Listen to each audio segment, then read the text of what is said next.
Sesungguhnya kami telah menjadikan apa yang ada di bumi sebagai perhiasan baginya, dan kami menguji mereka siapakah yang lebih baik daripada amalannya.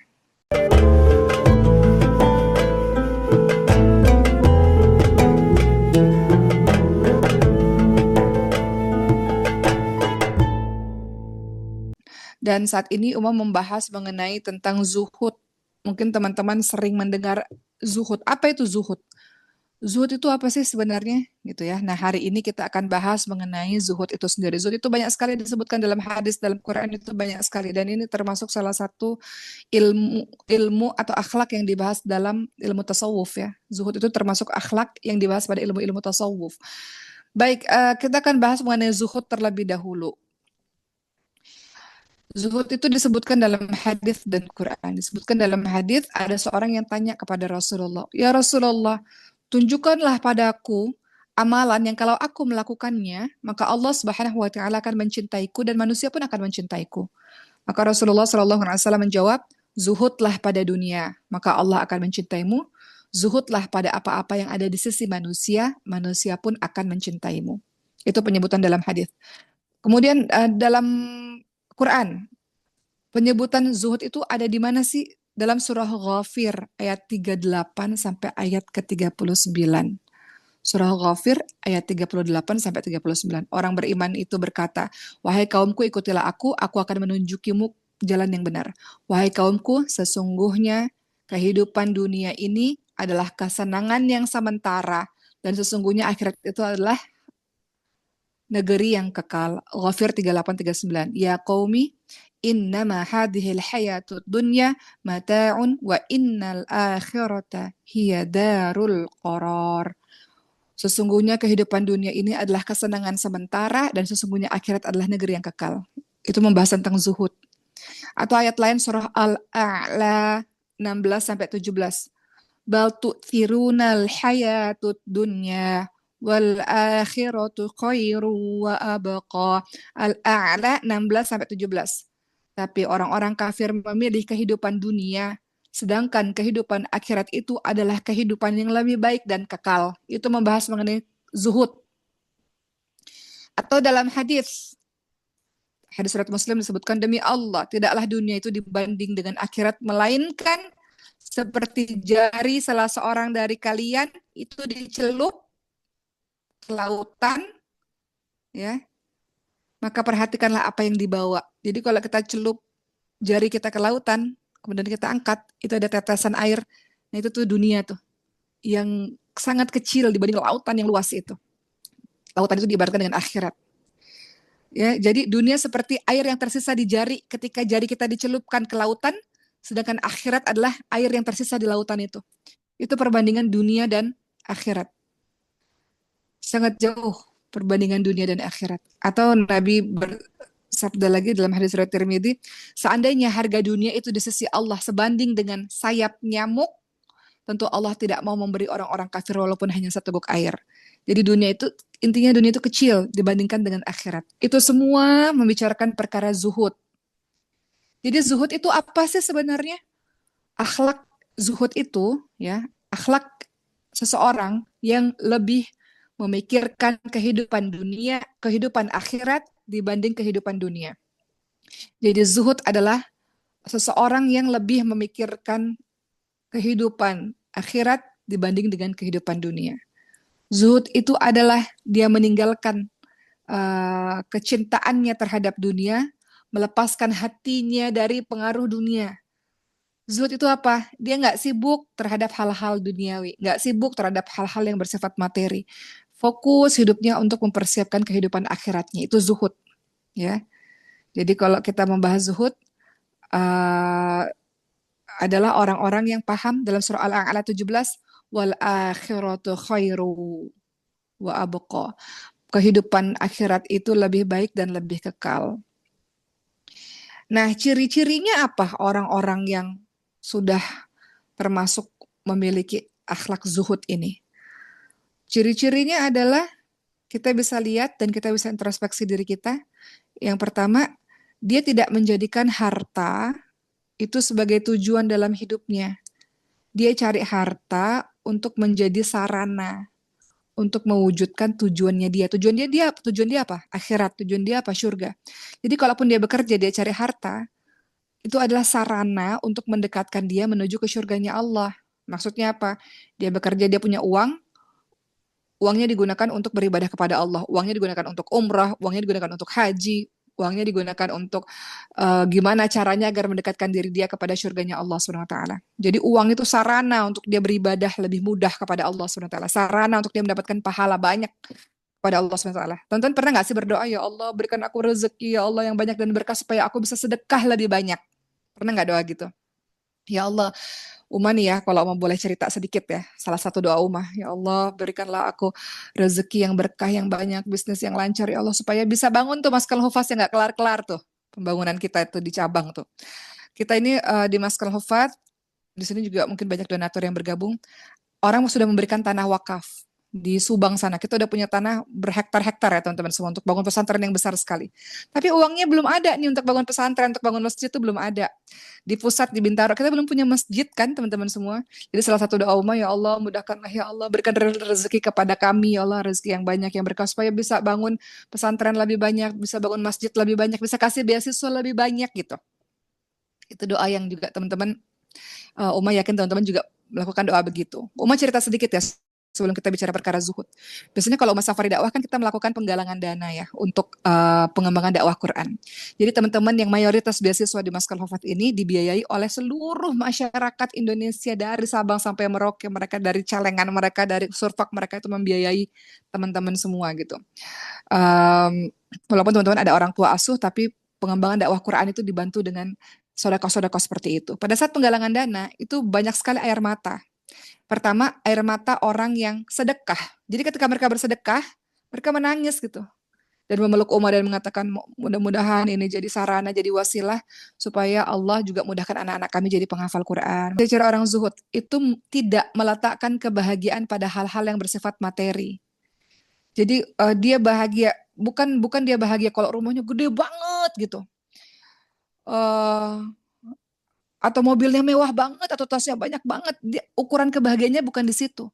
Dia bahagia justru kalau hidupnya jauh lebih bermanfaat. Ketika dia punya banyak harta, dia punya rumah gedenya dijadiin rumah Quran misalnya.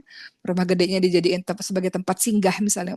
Jadi harta yang banyak itu justru membuat dia jadi leluasa untuk melakukan amal-amal soleh. Jadi ciri yang kedua, dia tidak meletakkan kebahagiaannya dari hal-hal yang bersifat materi, enggak. Tapi dia lebih mengutamakan akhirat daripada dunia. Maksudnya kalau dia punya banyak hal dalam hidupnya, maka dia berpikir gimana nih caranya supaya semuanya jadi ladang amal soleh untuk dia, gitu. Jadi orientasi hidupnya adalah Allah Subhanahu Wa Taala. Mereka tetap melakukan kegiatan-kegiatan duniawi ya. Orang-orang yang zuhud ini bukan berarti tinggal di gua gitu nggak ngapa-ngapain, bukan, tetap melakukan kehidupan-kehidupan duniawi untuk bekalnya dia. Agama Islam menyuruh kita hidupnya seimbang ya antara dunia dan akhirat, tapi apapun yang dia miliki semuanya untuk Allah, lillah lillah, untuk Allah. Gimana caranya Allah ridha, gimana caranya ini mendekatkan diriku ke surga Allah, gimana caranya dengan ini semua aku dapat pahala, gimana dengan tubuh yang sehat ini aku bisa dapat pahala, gimana dengan ilmuku yang banyak ini aku bisa dapat pahala dari Allah, Allah ridha, gimana dengan jabatanku yang tinggi ini atau kepopuleranku ini kumanfaatkan supaya aku lebih dekat kepada surganya Allah. Itu zuhud, teman-teman semua. Ya, jadi zuhud itu condong kepada akhirat. Atau kalau kita mau lebih luas lagi, zuhud itu kayak gimana sih? Meninggalkan perkara-perkara yang dapat melalaikan diri dari mengingat Allah, itu juga zuhud. Meninggalkan perkara-perkara yang dapat melalaikan diri kita dari mengingat Allah, itu zuhud. Ya, contohnya ada orang yang di dunia ini tapi justru dengannya dia jadi lalai, dia jadi lupa dengan sholatnya, atau dia bekerja justru dengan kerjanya itu kok jadi jauh dari Allah ya, kok jadi lalai daripada Allah ya, maka dia meninggalkan kerjaan itu supaya dia dekat kepada Allah, itu disebut sebagai zuhud. Maka itu juga disebut dengan zuhud. Zuhud itu dia meninggalkan hal-hal yang melalaikan dirinya daripada Allah Subhanahu wa taala. Uh, Uma mau sampaikan ciri-ciri zuhud menurut Imam Ghazali ya. Imam Ghazali menyebutkan ada beberapa ciri-ciri zuhud menurut beliau. Setelah tadi yang Uma sebutkan di atas, tapi ini ciri-ciri zuhud menurut Imam Ghazali. Pertama, orang-orang zuhud itu menurut Imam Ghazali, dia nggak berlebihan ketika mendapatkan kebahagiaan. Biasa aja gitu, alhamdulillah ya Allah gitu. Bukan terlalu berlebihan euforia gitu. Dan sebaliknya nggak terlalu berduka saat kehilangan. Hatinya tengah-tengah, stabil aja. Ada kebahagiaan alhamdulillah, ada kesedihan alhamdulillah ala kulli hal. Dia tahu bahwa kehidupan seperti roda berputar. Hari ini kita ketawa, besok kita nangis. Hari ini kita di atas, besok kita di bawah. Hari ini di bawah, besok kita ke atas. Terus aja begitu kehidupan. Jadi nggak perlu berlebih-lebihan. Ketika lagi bahagia nggak perlu berlebih-lebihan. Ketika lagi sedih nggak perlu berlebih-lebihan. Karena nggak ada yang abadi. Semuanya akan digilir oleh Allah. Hari ini teman-teman semua, ulama-ulama zaman dulu ya, kalau beliau-beliau merasa kehidupannya tuh baik-baik aja, sehat, anaknya baik, hartanya banyak, ilmunya masya Allah, itu biasanya beliau-beliau tuh gelisah. Kenapa? Karena sebentar lagi pasti akan datang kesedihan nih. Jadi kalau teman-teman ngerasa sekarang kehidupan teman-teman bahagia terus, waspada, sebentar lagi akan datang tuh air mata. Akan datang kesedihan, akan datang ujian dari Allah berupa kesedihan. Kalau hari ini teman-teman lagi sedih, tenang aja. Setelah hujan badai kan ada pelangi. Ya, setelah kesedihan air mata itu tenang aja, nggak selamanya kok kesedihan itu ada pada diri teman-teman. Setelah itu teman-teman akan bahagia lagi. Jadi menurut Imam Ghazali, orang-orang yang zuhud itu adalah nggak berlebihan ketika dia bahagia, nggak berlebihan ketika dia berduka atau kehilangan sesuatu. Ya, jadi tenang-tenang aja dia. Kedua, orang yang zuhud itu apa? Dia nggak jumawa, nggak sombong ketika mendapatkan pujian, dan nggak sedih banget ketika dikritik atau dibenci, dicaci, dimaki, nggak. Ya mereka bersyukur ketika ada yang muji alhamdulillah dan nggak terganggu dengan cacian, makian dan sebagainya. Bagi orang yang zuhud itu, pujian dan kritikan itu dianggap biasa aja, nggak terlalu penting dari manusia itu biasa aja. Mau dipuji alhamdulillah, nggak dipuji ya sudah gitu. Kenapa? Karena yang dia cari adalah ridho dari Allah, bukan ridho dari manusia. Kan ada jenis orang tuh, ketika teman-teman, misalnya teman-teman punya Instagram atau sosial media, teman-teman baca komen, ketika dihina, dikutuk, dimaki-maki, sedih berlarut-larut dan berlebih-lebihan. Ketika dipuji-puji teman-teman bahagia luar biasa. Tapi orang zuhud antara pujian dan cacian sama aja. Nggak ada yang beda bagi dirinya. Karena yang dia cari adalah ridho dari Allah Subhanahu wa taala. Kondisinya sama ketika dipuji dan dicela sama saja. Hatinya nggak mengistimewakan satupun makhluk. Dirinya nggak tergantung pada penilaian makhluk. Dia mengharapkan ridha Allah. Dia mengharapkan Allah lihat dia. Bukan mengharap-harap pujian-pujian dari manusia. Gitu. Kalau Hasan Al-Basri mengatakan orang zuhud itu adalah kalau dia lihat orang lain, dia akan mengatakan, selalu mengatakan orang lain itu jauh lebih baik daripada diriku. Itu zuhud tuh. Menganggap dirinya itu bukan lebih daripada yang lain, itu zuhud. Bisa nggak kita punya akhlak begitu teman-teman semua? Ketika kita ngelihat orang siapapun dia, orang ini lebih baik dibandingkan dengan diriku. Ketika kita lihat anak kecil, orang ini lebih baik dibandingkan dengan diriku karena dosanya belum sebanyak diriku. Ketika kita ngeliat orang dewasa yang umurnya jauh di atas kita, orang ini lebih baik daripada diriku karena pengalaman hidupnya lebih banyak daripada diriku. Dan setiap melihat orang, mata kita itu selalu bilang, dia itu lebih baik dibandingkan dengan diriku. Itu untuk melatih kita supaya bersikap zuhud. Gitu ya. Ketiga, apalagi kata Imam Ghazali, ciri-ciri zuhud itu.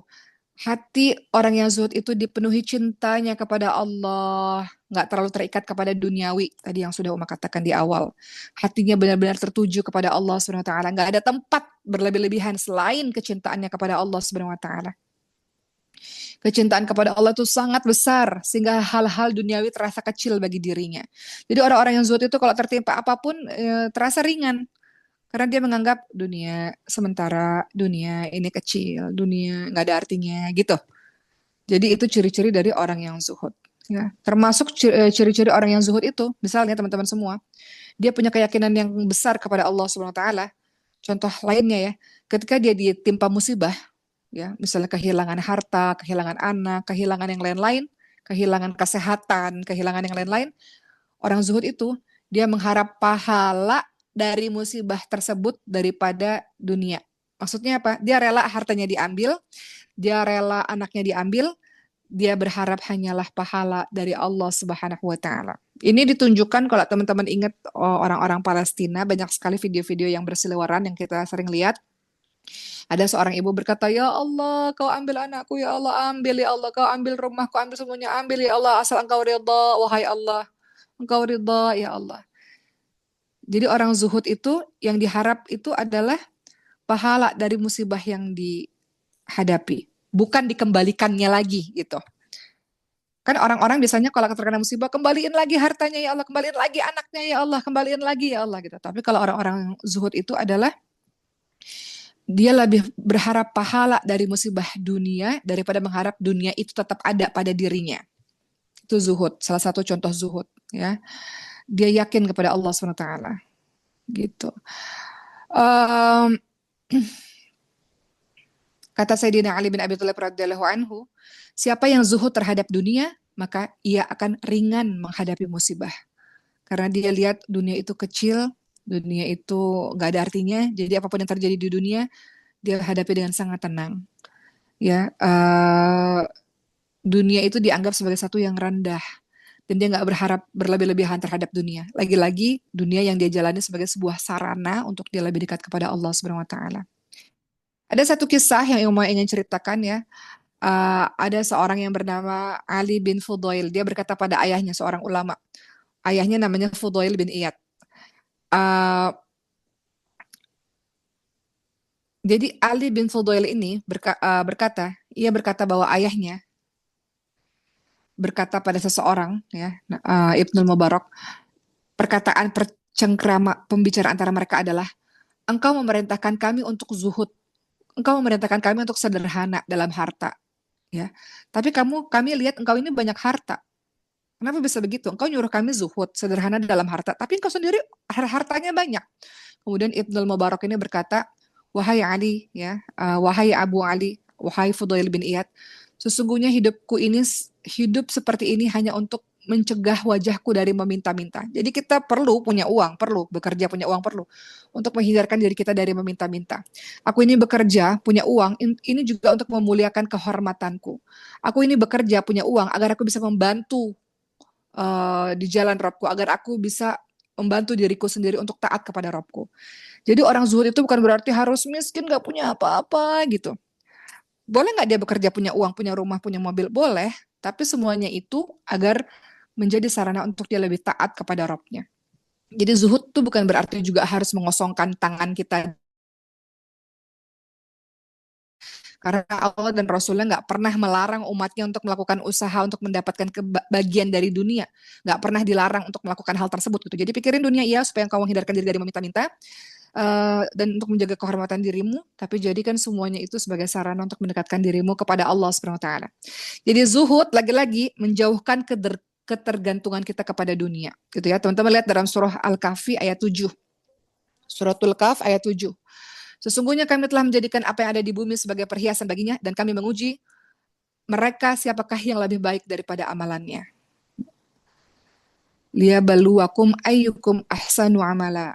Atau surah Al-Kahfi ayat 46.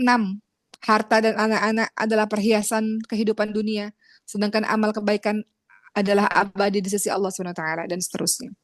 Jadi yang ingin saya sampaikan terakhir pada kesempatan kali ini, sekarang kita tahu bahwa ada jenis orang-orang zuhud di antara kita, atau mungkin teman-teman bagian dari orang-orang zuhud tersebut, ya. Orang-orang yang mengedepankan kehidupan akhirat dibandingkan dengan kehidupan dunia, orang-orang yang melihat dunia sebagai perkara yang kecil, orang-orang yang ketika ditimpa musibah dia menganggap ya udah ini bagian dari perjalanan kehidupan yang hanya sementara ini, sehingga manfaat dari orang-orang yang bersikap zuhud adalah hidupnya jauh lebih tenang. Kita bisa lihat dari wajah-wajah ya, orang-orang soleh itu wajah-wajahnya tenang gitu. Kenapa? Zuhud. Nggak tergantung hatinya pada dunia, nggak tergantung hatinya pada puji-pujian manusia, nggak tergantung dengan itu semua. Coba teman-teman sudah sampai level itu atau belum gitu? Atau teman-teman sekarang ngeliat kolom komentar aja sakit hatinya minta ampun, dipuji-puji bahagianya minta ampun. Penilaian manusia nggak ada artinya teman-teman semua. Cari penilaian dari Allah SWT. Bagaimana posisimu di hadapan Allah SWT. Ya. Jadi manfaat orang-orang yang zuhud adalah menjadikan dirinya istiqamah dalam beribadah. Kenapa? Sebab fokusnya adalah akhirat. Dilihat orang, nggak dilihat orang, dipuji, nggak dipuji. Ada wisuda Quran, nggak ada wisuda Quran, nggak ngefek. Nanti teman-teman wisuda insya Allah September. Wisuda yang sekitar 200 lebih, hufaz 30 juz. Ya. Dari Maskal Hufaz akan diwisuda nanti di bulan September. Orang zuhud itu apa? Ya udah, wisuda ya udah gitu. Bukan berarti wisuda kemudian dia tinggi hati, oh kok abis itu mau di post di sosial media boleh, tapi nggak boleh adalah ketika engkau merasa tinggi hati dan sombong dan ada tujuan ingin memamerkan kepada orang, lihat nih, sekarang aku sudah hufaz nih gitu. Nah itu yang hati-hati banget. Tapi orang zuhud adalah mau ada wisuda kayak nggak ada wisuda, mau dipuji nggak dipuji, ya udah aku tetap kok melakukan ini, tetap ngafalin Quran untuk Allah SWT. Jadi orang-orang yang zuhud manfaatnya akan istiqamah. Kenapa? Fokusnya adalah ridha Allah. Fokusnya adalah pahala dari Allah. Fokusnya adalah akhirat. Dalam surah Asy-Syura ayat 20, teman-teman lihat, barang siapa yang menghendaki keuntungan di akhirat, maka Allah akan tambahkan keuntungan atau kebaikan itu.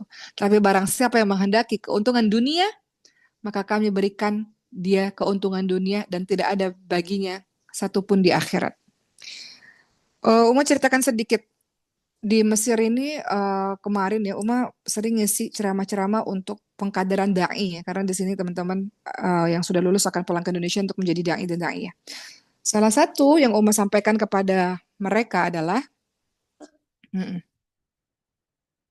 dan juga untuk teman-teman semua ya. Duh kan jadi buram nih muka Uma nih gara-gara Sulaiman. Oke, intinya ya udah teman-teman dengar aja ya. Intinya adalah mau mengatakan pada para dai itu ketika engkau diundang berceramah ke berbagai macam tempat misalnya, kemudian engkau tidak datang atau engkau datang kalau dibayar sekian misalnya. Ya Allah, uang dari manusia itu teman-teman semua, ini juga untuk berlaku untuk seluruh teman-teman semua ya. Uang yang diberikan manusia itu mungkin habis dalam waktu 1 minggu, 2 minggu, sebulan, 2 bulan. Tapi kalau kita mengharapkan Allah, Allah balas jauh lebih dahsyat daripada apa yang dibalas oleh manusia. Gitu. Jadi kalau mengharapkannya dari Allah Subhanahu Wa Taala, Sulaiman boleh sana dulu, maka Allah membalas lebih dahsyat daripada itu semua. Teman-teman, sebentar. Kalau engkau berharap kepada Allah, teman-teman semua, Allah balasnya lebih dahsyat.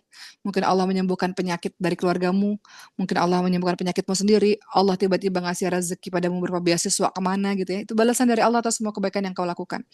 Jadi berharap pada manusia nggak ada artinya. Kadang-kadang kau kecewa kalau nggak sesuai dengan harapanmu, atau kadang-kadang kau ngerasa kok aku dinilai sebegininya sih gitu. Tapi kalau engkau melakukannya sesuatu karena Allah, balasan Allah jauh-jauh lebih besar dan lebih dahsyat sampai kau terkaget-kaget, ya Allah ini dari mana semua, ini dari mana semua gitu. Engkau akan selalu merasa cukup dalam kehidupanmu lewat pertolongan Allah dari berbagai macam arah, insya Allah.